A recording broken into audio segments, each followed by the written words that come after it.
guys, welcome back to my channel Lush Gardener. So today I was just doing a little bit of cleaning of my Epiphyllum oxypetalum pot.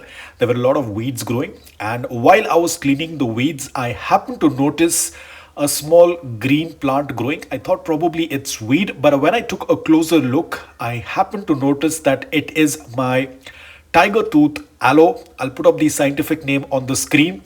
I don't remember how it ended up over here. Probably there was a cutting that was fallen in this pot, and you can see how well it has grown. There are two new pups also growing on it. I will be doing a little bit of cleaning on this, but you can see it looks absolutely beautiful. A little bit dehydrated, but it has been doing quite well. Now, because of the ideal conditions, the pot was an indirect bright light. There wasn't any direct sunlight.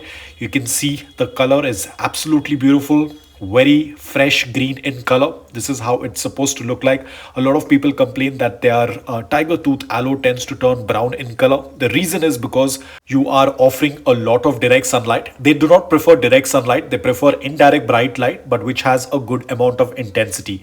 Because if the light is less, they will start to stretch. Over here, you can see they are in perfect shape.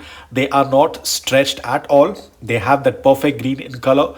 Just a little bit dehydrated because I had completely forgotten about it. Only today when I was cleaning the pot, I happened to notice it. I'll be going ahead and repotting it right away. They prefer a very loose, porous, well-draining soil mix, just like succulents. So I'll be using 80% of aquarium sand and 20% of filtered garden soil. Over here, I'm using a very small container. This is a plastic container. It is going to be enough for this aloe. So now I will try and clean out all of those dry leaves. Probably at some point this aloe was drying up, and probably while repotting it, I might have forgotten it in that pot, which I'm happy I did that and I forgot about it because it looks like the conditions were very ideal and hence it started to do quite well. So I think it's going to be a little difficult because of the height. So what I'm going to do is I'll give it some support while I tend to fill up the soil. I will leave this support stick in the pot itself, because a lot of times when the plants are vertically tall, a lot of times they can get uprooted with the slightest wind because the roots are not completely developed or not attached into the soil.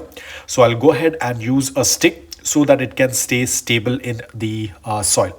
A lot of times we do have succulents that have really long stem, and a lot of times they tend to topple out and fall from the pot. So the best thing what you can do is just use a stick as a support. Once the plant is completely settled and it's completely stable in the soil, you can then take out the stick. I tend to do this on a lot of my succulents, especially the ones that are more top heavy. These tend to get uprooted with a very slightest wind as well. So it's always advisable that you can use a support stick. You can use any kind of stick. It's not that you only have to use a wooden stick. You can use anything.